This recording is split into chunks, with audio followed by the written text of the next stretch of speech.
Yeah, I moved here 3 years ago, and I got caught up in a relationship that I shouldn't have gotten caught up in, and yeah, it was bad. It was really bad. It was an abusive relationship, but I don't know. I'm not really sure how when I think back to it, I'm like, I feel kind of like embarrassed and stupid that I let that go on for so long, but I luckily had some really strong people in my life step in and get me out of it. So yeah, that was like exactly like a year and like 3 days ago, because I texted the people that helped me out to say thank Wow. you. Yeah, that stepped in. I mean, it still took months and months and months to actually like remove myself from the situation, but yeah. Yeah, yeah. It's interesting that you say that, though, because I think there's so many women that are in abusive relationships and are too afraid to get out of them, or they just like keep going back and justifying it. Yeah. And the fact that you have a song about it and that it addresses a dark topic is probably the best thing you could have done, because a lot of times the biggest pain in our life can actually become a strength, and then out of that it can help someone.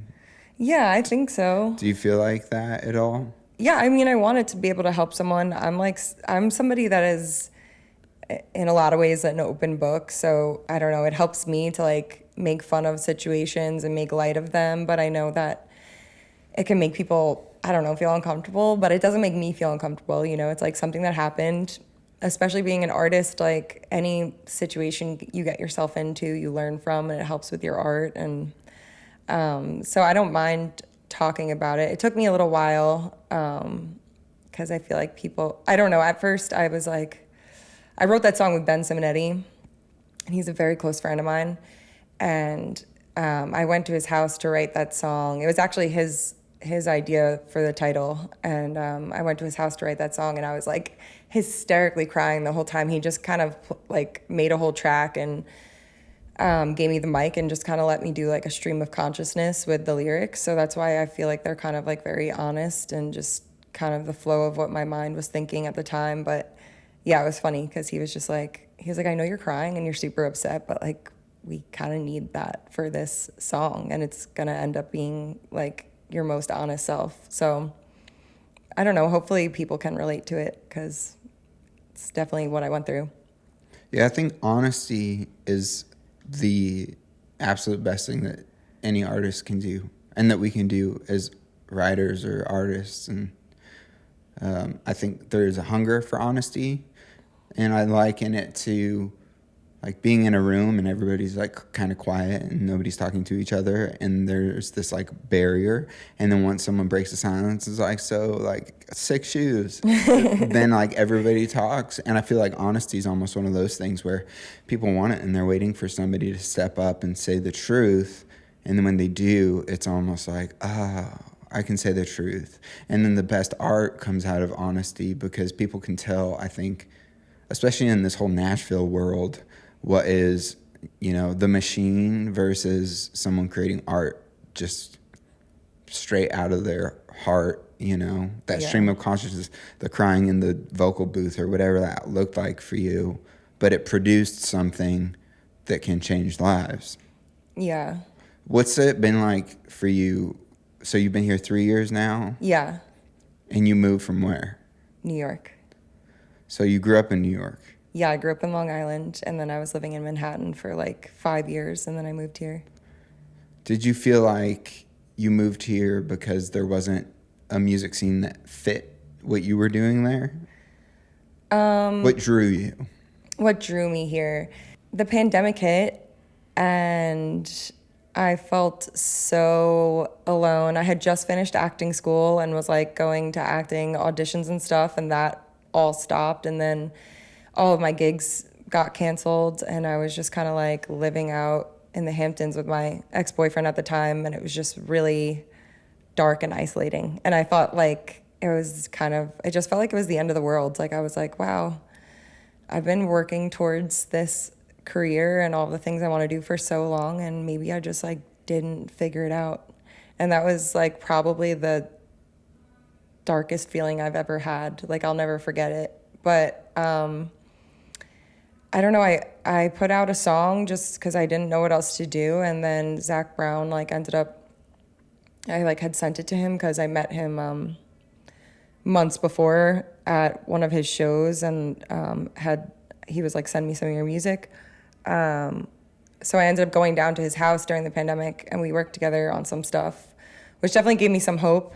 And then he was like, yeah, we'll make like a whole EP. And then that just like totally fell through, and I didn't hear from him for like 6 months. And then I just got even more depressed, which wasn't his fault. He was like so busy. Everybody's lives were falling apart. But yeah, I think I broke up with my boyfriend. I went and stayed in my parents' basement for 4 months, and I was like, you are such a loser. You don't have anything going for you, and you don't have a boyfriend anymore, and you don't have a career. And the only thing that saved me was doing these like deep meditation walks every single day and just thinking about what my life would be like if it was the way I wanted it to be. Yeah, let's stop there real quick. So Sure. what is that exactly, a deep meditation walk? I started listening to this guy, Aaron Doughty, and it was just kind of like, I don't know. I feel like that time period was sort of like my spiritual awakening, definitely. Like my dad always like told me about manifestation, and I would always write down my dreams and stuff, but I really got more into that during that time because I just felt like I had nothing. So I just started like trying to put myself in a mental state of like of living as if my life was the way that I wanted it to be. And like I would like go on these walks and kind of like picture a white light coming out of my head. And Wow. yeah. So would you visualize the life you wanted? Yeah. I would. And like music wise and everything. And just, I think during that time is when like I feel like I had like sort of just like the universe, I guess, telling me to move to Nashville. Because I didn't know anybody in Nashville and I had never been there. But it was like this really strong feeling like I should just like get up and go. Yeah. Yeah. That's cool. I'm listening to an audiobook, but it talks about visualization and the importance of it. And I've heard it so many times, but in terms of feeling like the body not knowing the difference between what is real and what is not. Like you watch a scary movie, your body responds as scared, but in your head you can say, oh, this is acting, but your physical response is, I am in a scared state. Yeah. You know? And in the book, it's talking about visualization and how you can visualize your ideal future and actually feel the feelings of what you want to have happen in your life. Mm-hmm. Was it kind of just that? Yeah, it was. It was. And you don't see results of it until you see the results of it. So when I was doing that, I was like, I feel like I'm a crazy person. But then, yeah, when I moved here, I felt like I like jumped timelines. Like everything just started to fall into place like the way that I had always wanted it to. And I didn't really have an explanation for that other than like, I just thought back to, I guess, the work I did when I was in my darkest time, just like picturing what it could look like if I wasn't there. Yeah. Yeah. And you grew up in a household with a dad who's really in tune with mental health. Yes. Can you talk a little about what he does? My dad is a functional neurologist. He writes books on autism and everything on the spectrum. And yeah, it's all natural, the type of therapy and program that he does. But yeah, I think it's interesting because all three of us, I have two brothers, and he started out as a chiropractor, and I think all three of us kind of had like something going on. Like we all had like ADHD, and I had severe OCD growing up. Like it was bad. So I think he was just like, what the hell is going on with all my kids? So that's kind of when he started getting into that type of work. But it is definitely helpful having a dad like that because I have, yeah, at least I have an explanation for the things that go on, and that helps me feel a little bit lighter. Yeah. What do you feel like the biggest thing, what's the biggest thing he taught you that has kind of stuck with you when it comes to mental health and wellness? I think we'll just hearing things from a scientific standpoint. Like I've posted some content of getting treated by him, and I have so many songwriters and artists reach out to me that like want to understand why they feel the way they feel. And there really is like an explanation for all of that. And that can be improved and can be changed. Because, you know, if you're a super creative person, oftentimes you have an incredibly strong right brain, but you have a left brain deficit. And that is what causes anxiety and depression and extreme feelings of guilt that even if you didn't even do anything wrong, you could just feel that way all the time and like over feeling other people's emotions and taking them on as your own. Yeah. Are you an empath? Yeah, I think so. Yeah. Yeah. I mean, yeah, I definitely Me too. can take on. I totally am. Yeah, I know. I can tell that you are for sure. Yeah. It's a great quality to have, but it's like, it's exhausting. It is you know? exhausting. I had to learn to put up boundaries with it through therapy because I didn't even know what boundaries were, but I was just trying to fix everybody else's problems all the time and never looking at trying to work on me, you know? So it's very easy to fall into that trap, I think. But the fact that you had someone to kind of maybe guide you in that journey is really cool. I saw a video, I think it was on your dad's Instagram, was it neurofeedback? Yeah. That's something I really want to do. My therapist has been like, you need to do this. Have you done it? I have done it, yeah. And How is it? It's cool. It's super cool. It's, I don't know. All of that is so fascinating to me. Yeah, and it can like put you in a different, like can train your brain to be in like a theta state instead of, or I don't know. I'm not gonna all those words. All the words. I know. I'm always like, I'm a pop star, not a doctor. Yeah, but I like that. But yeah, it's definitely a very cool thing to see, and he's super into manifestation. So yeah, he kind of taught me how to do all of those things as well. It's just. Yeah, we go on runs together every Thanksgiving, and they're like manifestation runs, and I always would end up having a panic attack and like crying because we'd be like running so fast, and then he'd also be asking me about my dreams, and I would just like lose my mind. But I remember like I had one of those breakdowns one day, and he was just like, I'm not trying to upset you, I'm just saying that you actually, it's not like a bad thing to say out loud what you want. Like it might be really scary because you feel like you're so far away from it right now, but like just say what you want. And I was like, I want someone to produce my album, but I don't have any money for that. And I don't know how that's going to happen and whatever. And like, it's just funny how it did manifest to, you know, Zach wanting to produce my EP and it all kind of working out. But I was so terrified to say those things out loud because I was like, I don't know. I don't even know how to begin to make that happen, you know, at the time. Totally. Yeah. That's interesting. So back to music. This is a good transition to the EP. Where are you with the EP?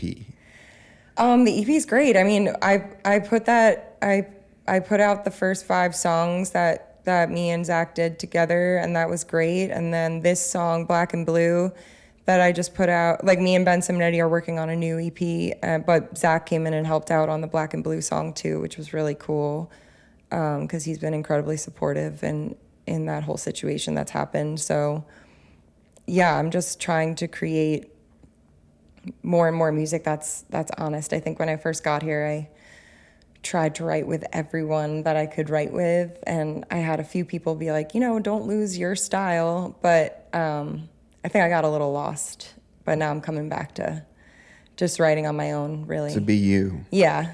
Yeah, it's very easy to move here and listen to what other people are doing or take external advice, and then all of a sudden you have all these filters that you're running your brain through. Yeah. Like you're like going to the songwriting and you're being like, oh, well, I should write this part like this because this person would say this if I didn't. You know what I'm saying? Did you experience that? Yeah, absolutely. I mean, like I was so grateful when I moved here. I feel like I got to be in rooms with people that I had admired for so long, and I don't know, like I was afraid to like say things out loud because I was like, well, they're more successful than me, like what they're gonna say is more important, but that's never true. I mean, we're all at different points in our careers, but that doesn't mean one person's more talented than the other. Yeah.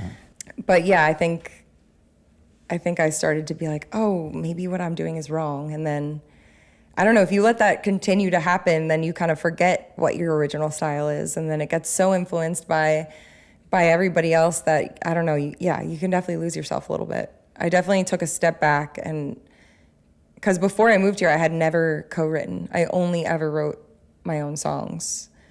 So yeah, I think I definitely got all caught up in that. Yeah. The co-writing thing was difficult for me as well because I actually enjoy writing songs by myself more. Yeah. Because I feel like I can spend time thinking about what I want to say. Mm-hmm. Do you enjoy co-writing more or writing alone?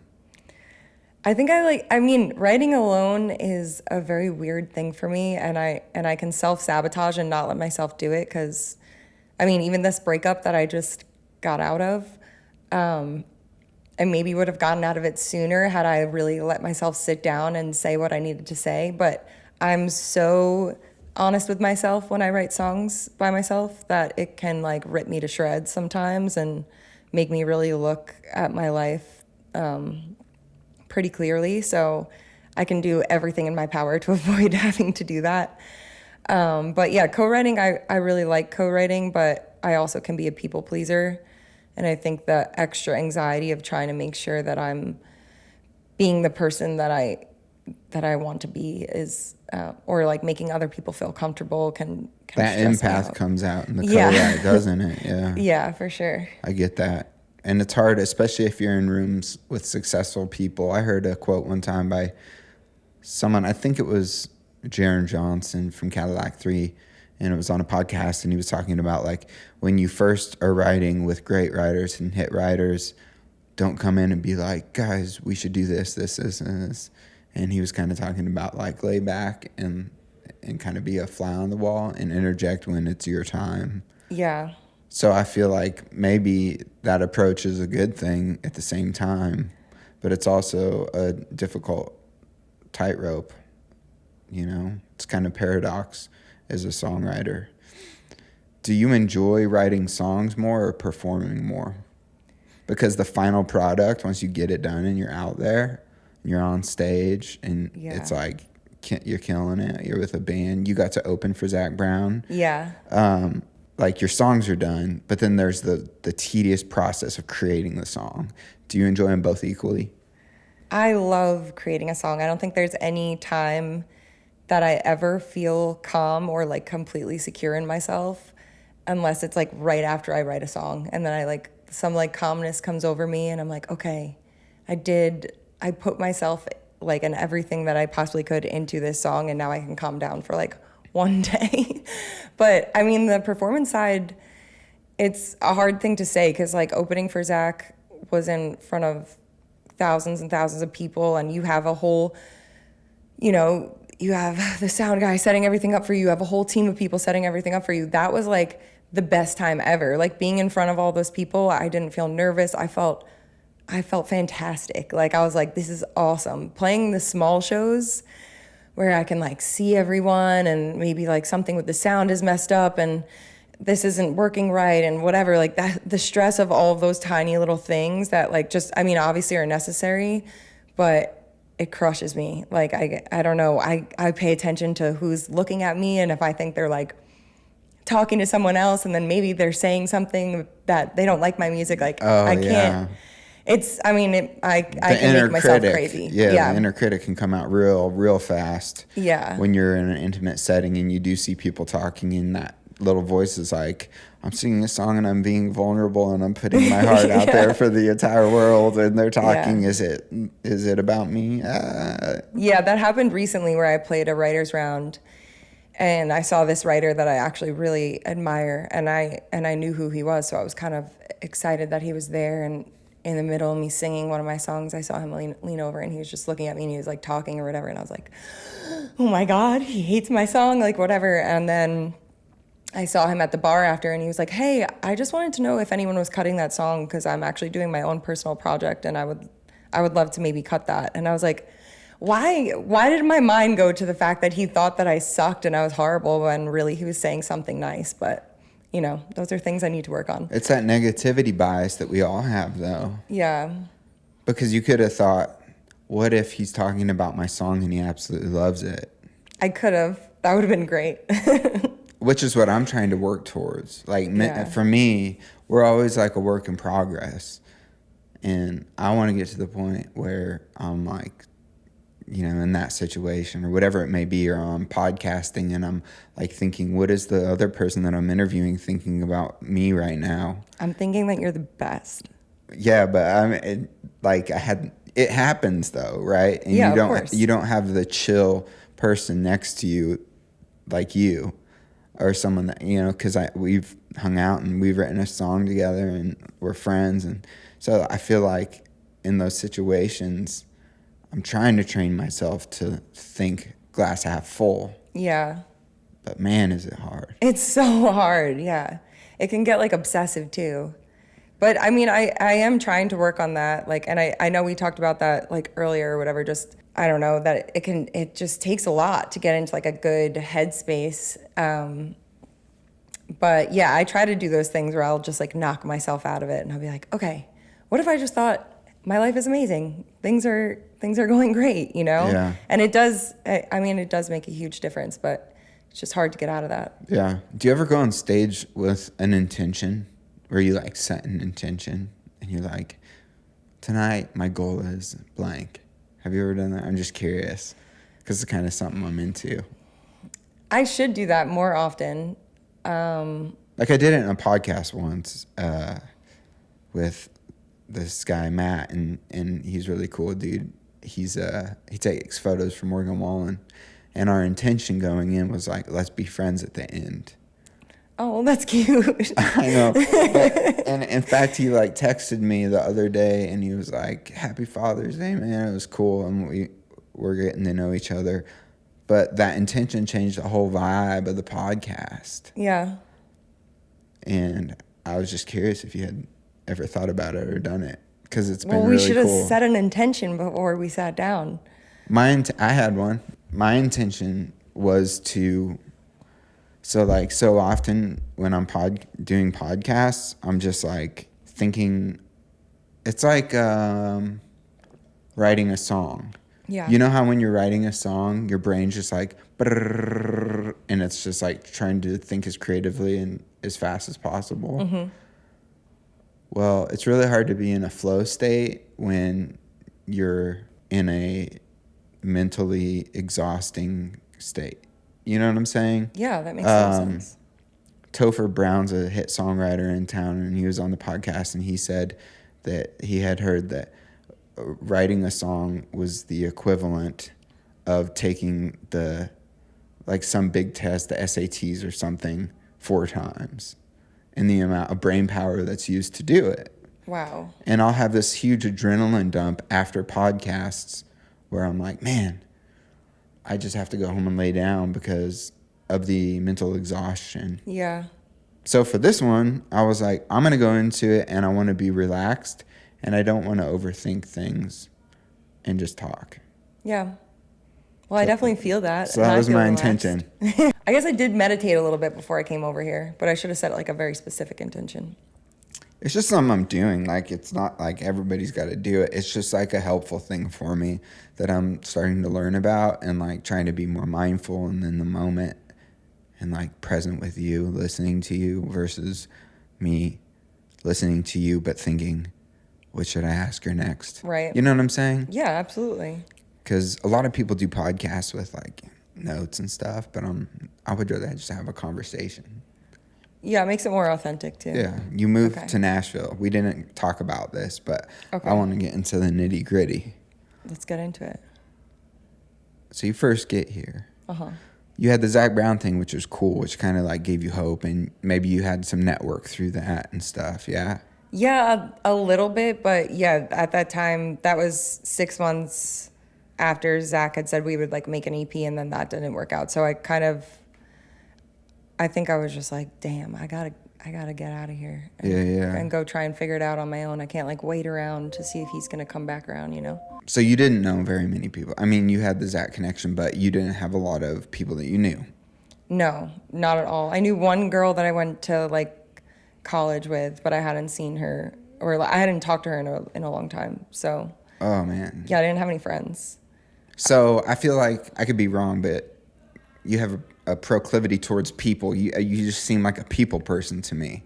Would you agree? Thanks. Yeah, I mean, yeah, I like You're people. bubbly. I'm bubbly. You're bubbly, but you're also intellectual and smart, and so I feel like you're adaptable to different social situations. I don't know if that was how you were raised or where that came from, or if it's just your wiring. Yeah, my mom is like that. Okay. Definitely. Yeah. But I feel like when I first met you, I was like, she's just so chill and authentic. And Thank so, do you find that making friends was easy or hard? And what did you have to do to meet people? I thought it was pretty easy, especially being here. I think coming from New York, like people are too cool in New York. Like if you see someone, you're like, that's a cool person, and they think the same thing about you, they will never get up and tell you that, you know? Like here, everyone's just chilling. They just want to be friends. You could be sitting next to the most famous person in a baseball cap playing pool with them you don't know, or the opposite, and everyone kind of treats each other similarly. I don't know, the southern thing is nice. But yeah, I remember I was here for 7 days. I had an air mattress. And yeah, I just sat on my couch and I remember saying out loud, fuck, I don't have any friends. And then there was this one guy that my friend in New York, like, kind of knew, and he was like, reach out to this guy, he's a photographer in town. So I like DM'd this guy and I was like, hi, I don't have any friends.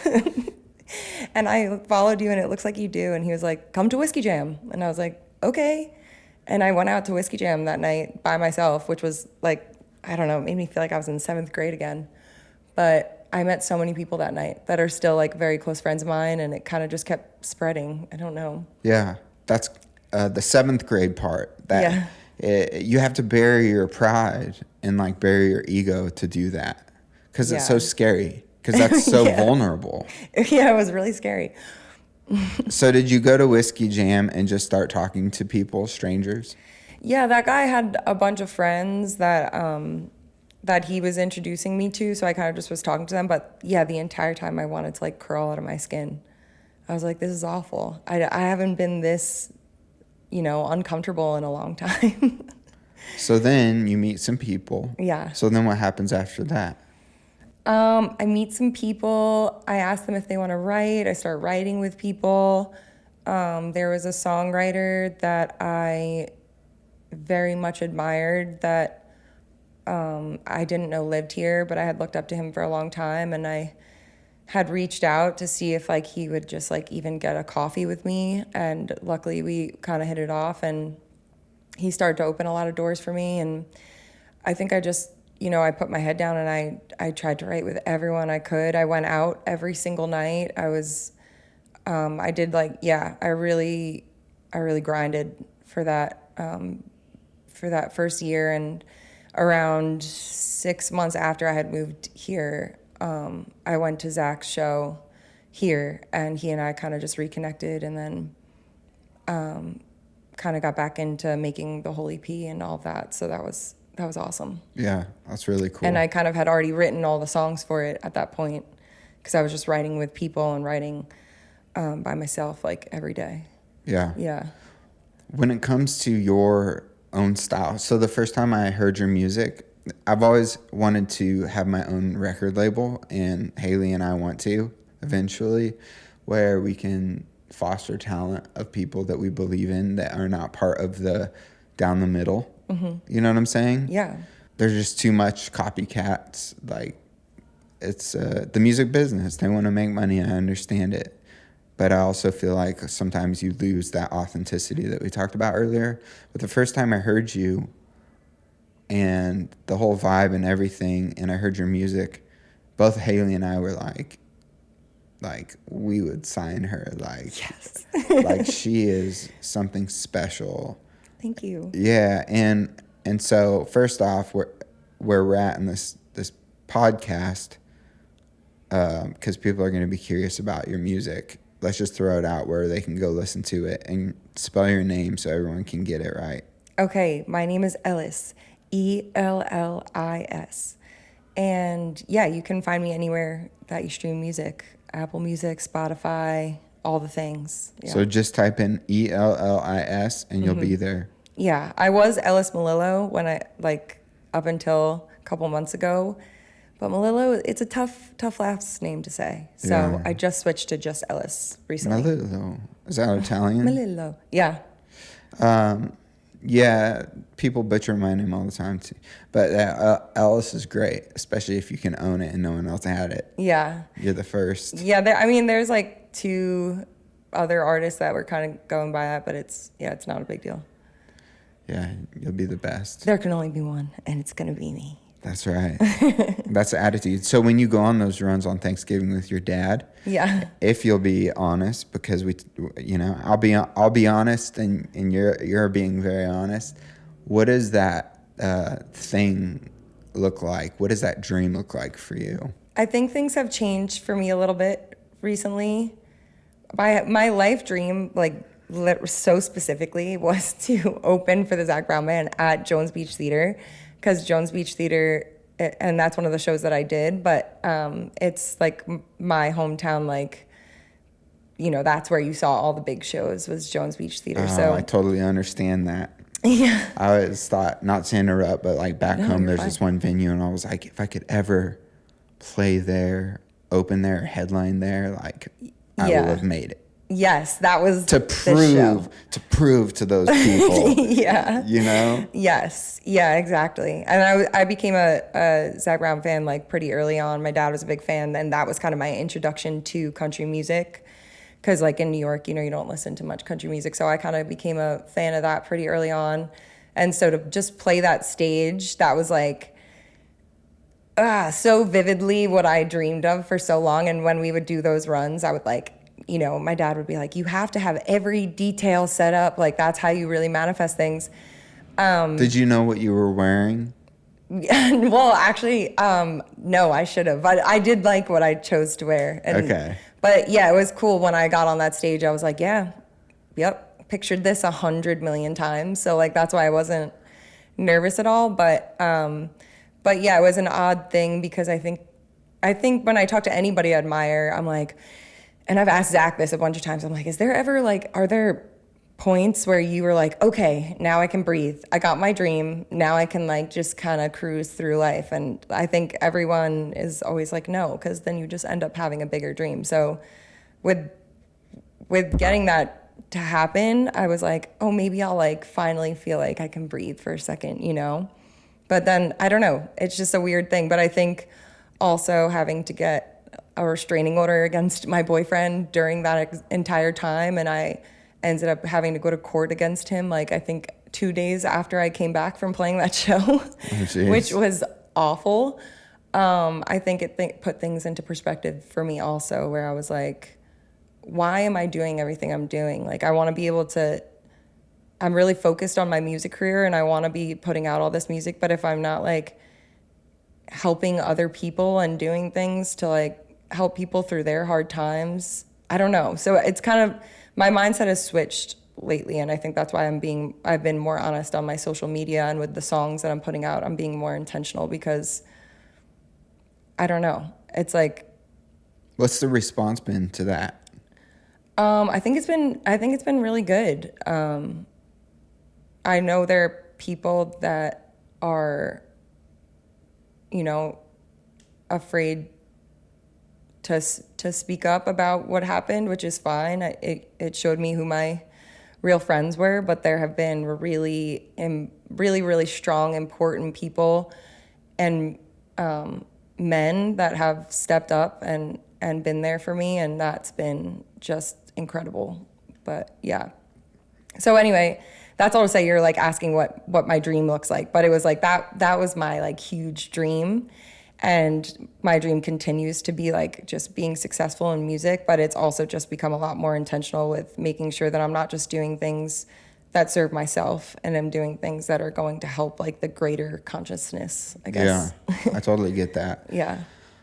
I think the older you get, the more you realize that it's more than just you.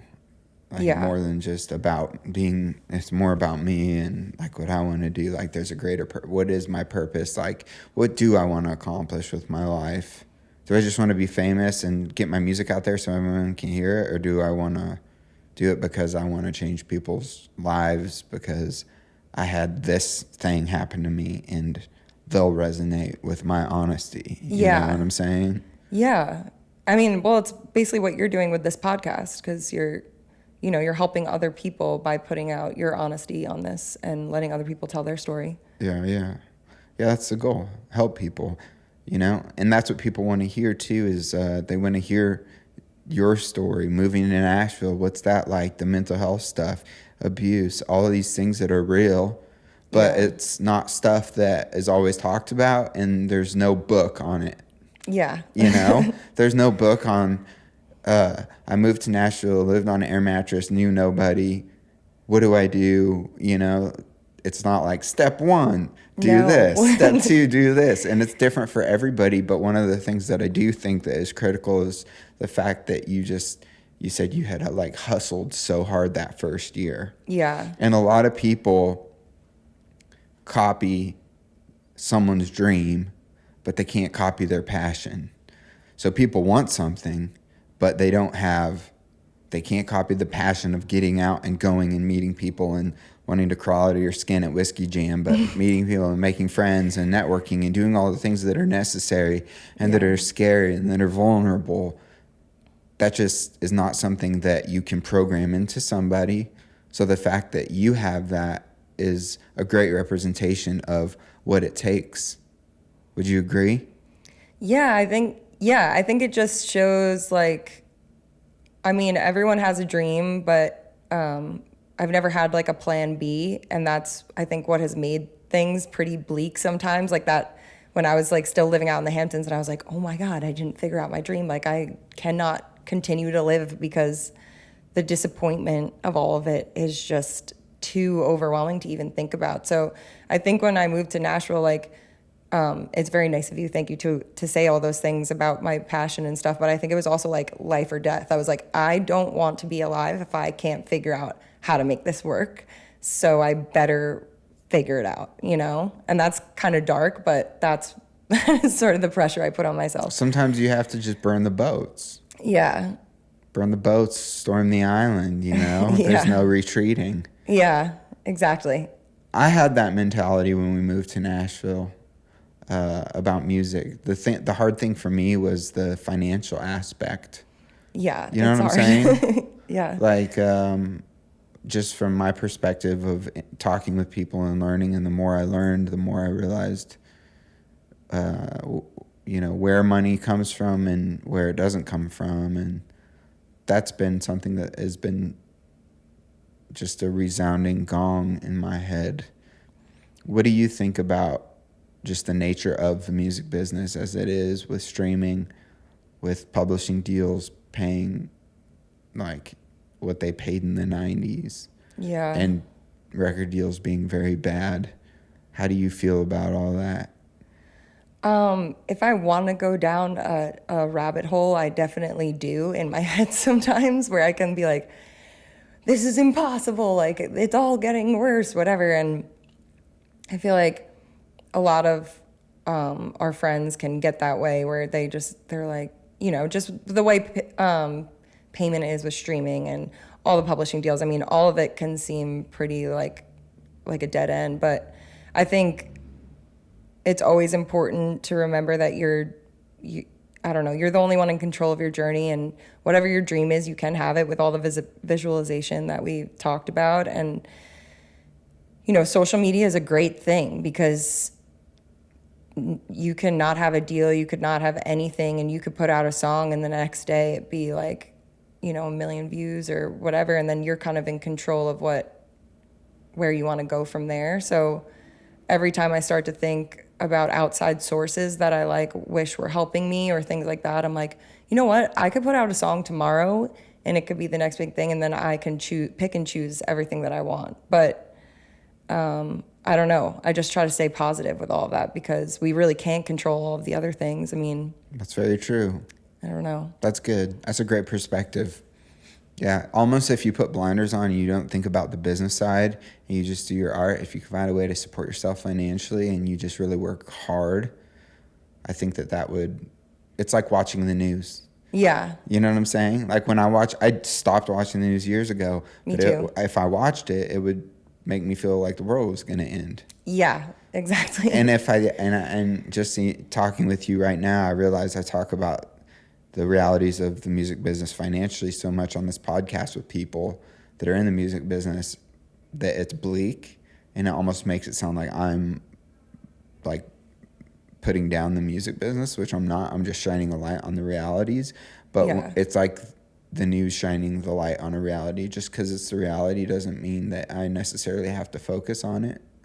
Yeah, I mean, it's a good thing to bring up because I feel like a lot of people have no idea how the music industry works at all. Like every time my family asks me about it, I'll tell them things and they're all just like, what? Like, people don't know. What are some of the How all biggest those things things you've are. learned in the music business? Just being here, writing, all of the things. Some of the biggest things I've learned. Yeah. Or those things that you'll sit down with your family and it's like, they're like, what? Well, because people are like, when you sell a song to somebody, and then it's like, well, that's not how it works. And then they're like, but they pay you, you give them the song, and then they give you money. And I'm like, no, that's not how it works. And then they're like, well, every time they play the song once, then how much money do you get? I'm like, that's just, it's so hard to There's a very explain. archaic, I think, I don't know how to put it exactly, but an archaic ideology regarding how money works in the music business. Because Yeah. I think people apply, like if I had gum and I sold gum for a living and I put it on the shelf and someone bought my package of gum, I would make this much money. Yes, exactly. You know what I'm saying? Yeah. And people treat music like that, but it's so complicated. It is not something that you can put on a shelf and sell like that. Yeah, I mean, I wish it was. Yeah, That'd be yeah. great. Yeah, instant gratification. I think about those things all the time. Like, I'm like, maybe I should just go and, I don't know, just do anything. Like, I don't know. They always talk about like basketball players, and it's like music is the same thing where all of everything you're working towards all the time, you don't have like a set outcome. Like people can go to work and I don't know, do a project. I don't have a corporate job, but you could do something and know by the end of the day that's going to be done and you'll probably get paid this much money. And with this, it's like you practice for years and years and you work your ass off for years and years, and then you still never know when it comes to game time how it's going to go, if you're going to win or lose, if you're going to make money, if you're not. Like, but you spend your entire life just working towards something that, it's like a never-ending improv class. I don't know. Yeah, so many of the greats in sports, for example, they said I wasn't the best, but I was the hardest working. So I feel like it's the person that is persistent and sticks to it the longest Yeah.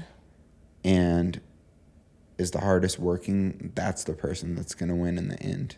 And I Yeah. don't feel like there's an expiration date on your age either. And when I No. moved here, I felt like there was. I felt like, oh, I need to be this age to be successful at something. Yeah. Did you ever feel that pressure? Oh, yeah. I put that pressure on myself every year of my life for my entire life. Yeah. Yeah, I think, and then you see somebody that's older than you or different than you, and you're like, oh, well, they figured it out. And you're like, well, it's probably because they have this. And it's like, I don't know, everyone's making their own paths, and you can make every excuse in your head for, I don't know, for why you're not figuring it out and why they got to figure it out. But it's just, you just got to keep grinding. I mean, my dad said to me recently that people think, they did a study somewhere, I don't know, don't quote me, but Your dad did? my dad didn't do a study, but he watched like this study Okay. that he saw, and they said that like people think the highest vibration you can be on is love, but it's actually authenticity. And I think that people can really feel that. Like whenever someone has that thing that you just can't put your finger on, they're just being completely themselves. And I recently got to spend some like one-on-one time with Dave Grohl, which was really cool. Oh, wow. It was me and a friend of mine that he was friends with. And he had just like invited us over for like a barbecue, which was cool. But he was just so chill and just talking about music and like the things that, he's trying to figure out. And he was talking about how great his daughter is and the qualities she has that he didn't have, or vice versa, and whatever. But anyway, that's all to say that when we left, my friend was like, God, he's just like so down to earth. But I think when someone is that talented and they're just being themselves and they don't need to prove anything, they've just like are this artistic person that made it work for themselves, but they're still that, struggle with all the same things that we all struggle with. Like that's what's most important. The people that are constantly trying to boast or trying to make you think something about themselves, that's because they're not being who they are deep down, and that comes off, that just comes off, Yeah, and That that's makes sense. just born out of insecurity. Yeah. Like we were talking before this podcast about, I think I was saying something about like the people that I met that are the most successful or like the most laid back and Yeah. chill. Yeah. So Dave was like that. Yeah, he was just chilling. He was just like, yeah, it was, there is Yeah. nothing. And I think if I was in a different setting and I like met him, I'd be like, whoa, cool, this is Dave Grohl. But because I was in such a setting where, it was just super relaxed. Like I was just like, wow, what a nice guy, and definitely not trying to be anything but himself. And yeah. You see the humanness. Yeah, you do. And I think there's something also when I was doing those meditation walks that I was talking about, that there was something that always stuck out to me where the guy that was talking about it was saying it, when you put people on a pedestal, like they can feel it, whether it's consciously or subconsciously, and that means that you're automatically putting yourself below someone and you're putting them above you, and energetically, like people can feel that. So I think that's also something I try to like go through life with. Not saying that I'm the same as my heroes, but I'm saying that I try in my head to be like, there's no reason why I can't get to a certain level, or there's no reason why I need to feel like I'm beneath somebody just because I haven't gotten there yet, Yeah. And I think it's it can be kind of calming in a sense. I don't know if that makes sense. No, that makes sense. How has social media played a part in your life, and do you feel like it's been detrimental to your mental health, seeking external validation? And do you seek external validation? Because I do, and I know a lot of people do.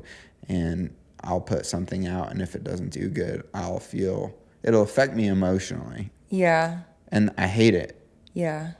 Do you feel that? Yeah, I do.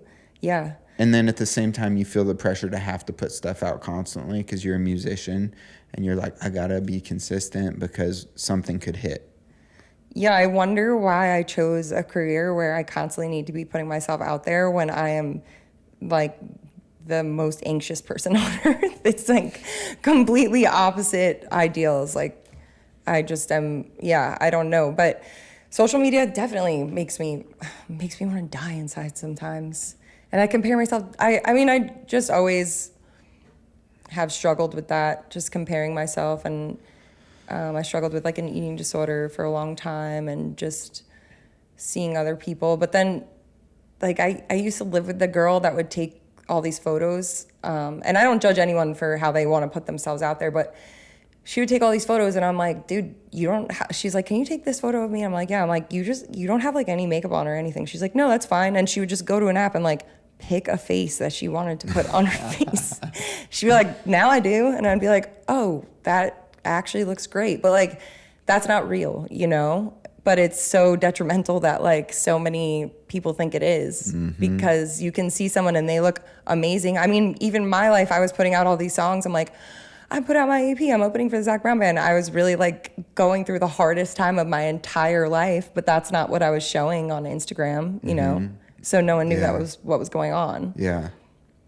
Yeah, we totally control the dialogue and the whole picture of who we are and what we are. And we're in control of it by what we post. It's so interesting. Yeah.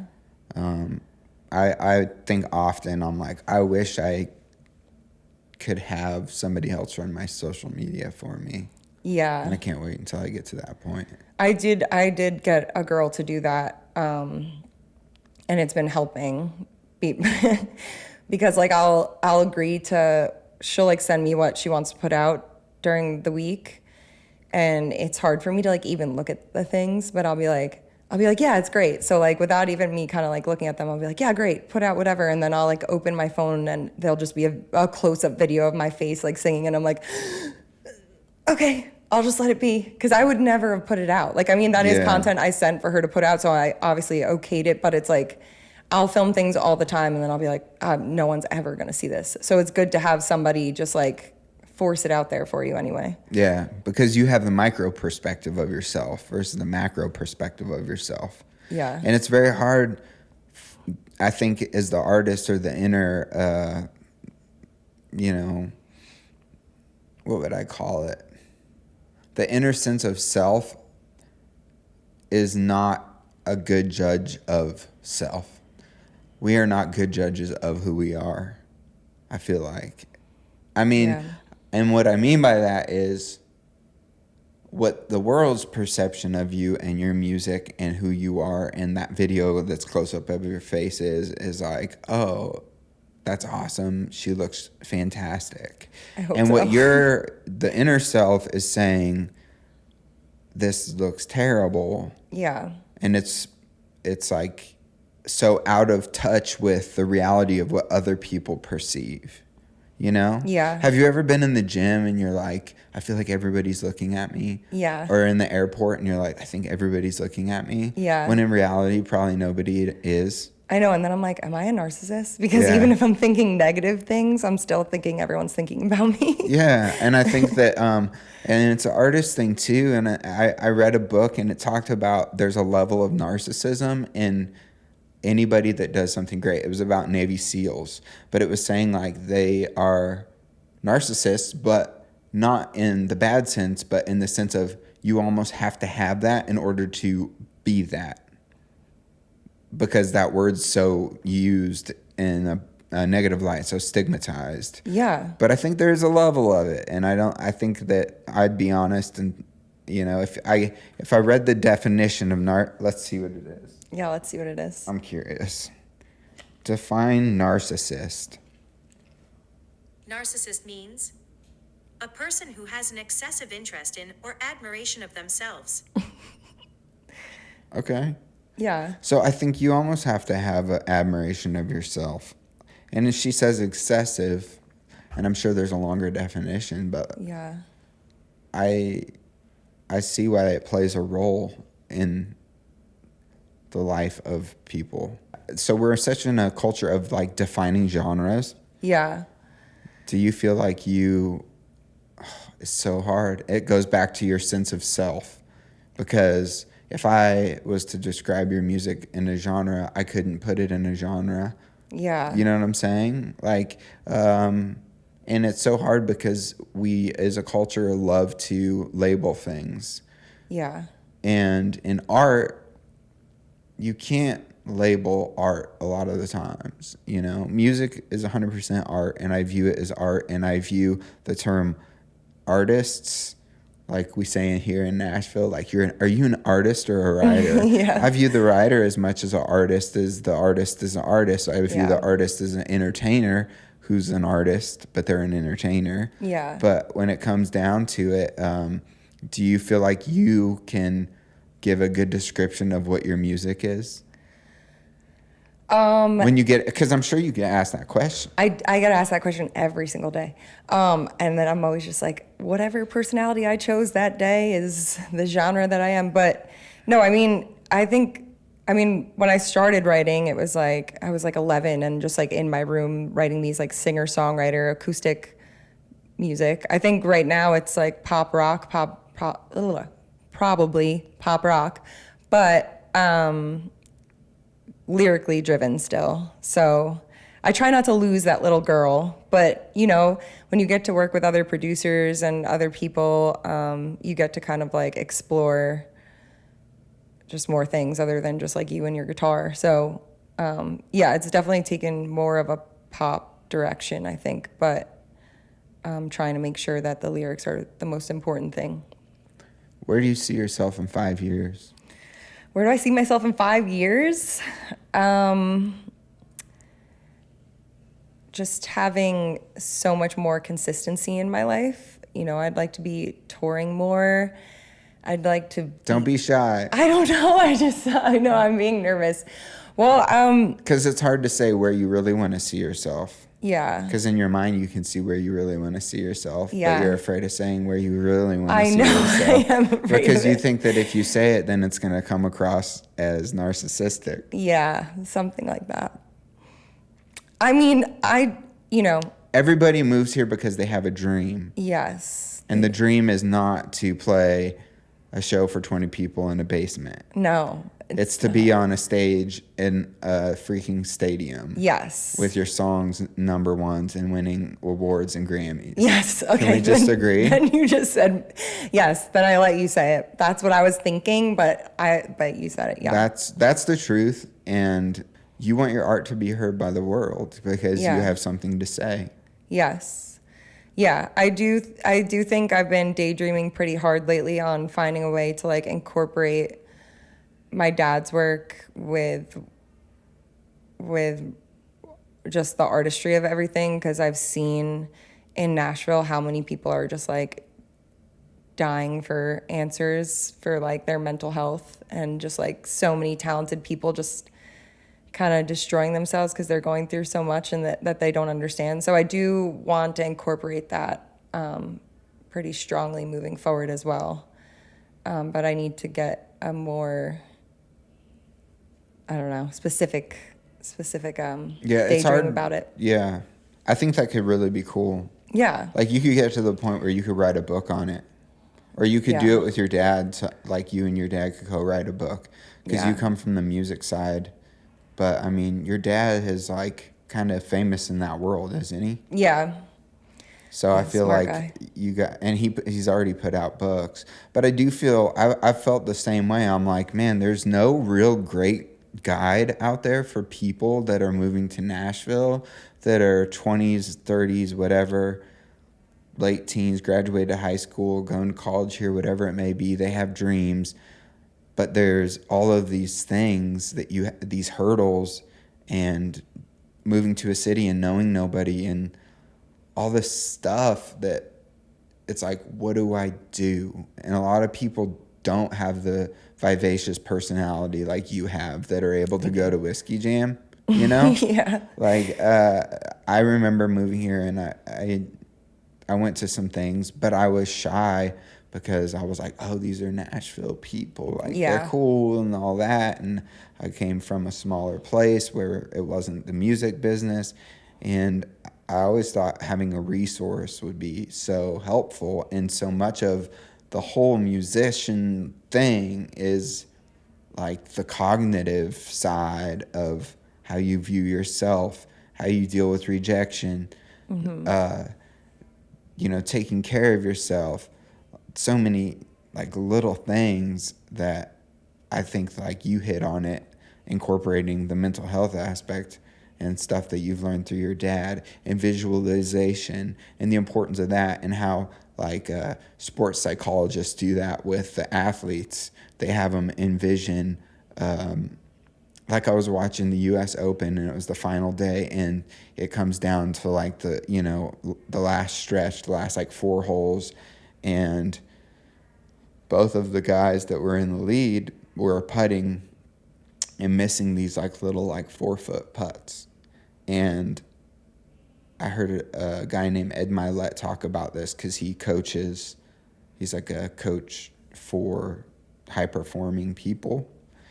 And he said, when you miss that putt, it's not your golf skill. Like, it's 100% psychological. Because those guys train to make a 4-foot putt all day, every day, their whole lives, and they sink them every time. And then you're on the 4th day of a tournament, and there's all this pressure, and you're playing for a crazy amount of money and awards and a trophy, and all that pressure's on your shoulders. Mm-hmm. And then it's like, I gotta make this putt to save par or whatever it may be.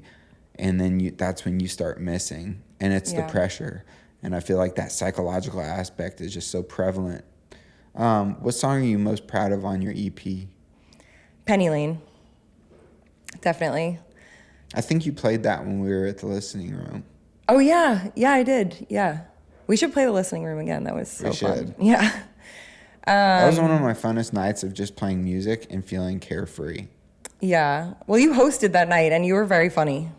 Yeah, I didn't know I was going to be funny, but it worked out. It worked out that way. Yeah, I had so much fun that night with Chad too. That was great. Yeah. Are you still writing with Chad?